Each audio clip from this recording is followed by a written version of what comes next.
Si Carla, sa edad 22 ay isang masipag na empleyada sa lungsod. Minsan sa isang kasiyahan ng kanyang mga kaibigan, napasobra siya sa inom ng alak. Hating gabi na nang maisipan niyang umuwi, kaya't nagdesisyon siyang sumakay ng taxi. Habang nasa biyahe, nahihilo na si Carla at nawalan siya ng malay sa sobrang kalasingan.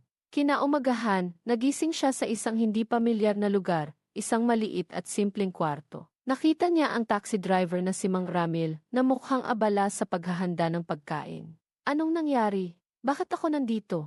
Tanong ni Carla, halatang takot at nalilito. Miss, nakita ko po kayong sobrang lasing kagabi at hindi ko alam ang address niyo.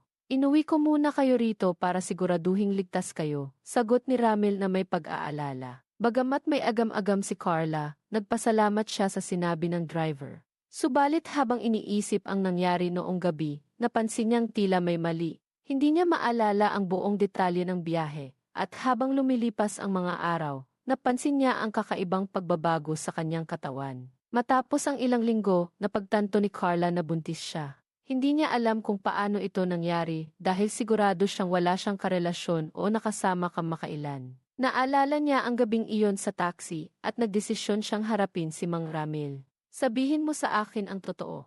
Ano ang ginawa mo sa akin noong gabing inuwi mo ako? Tanong ni Carla na puno ng emosyon.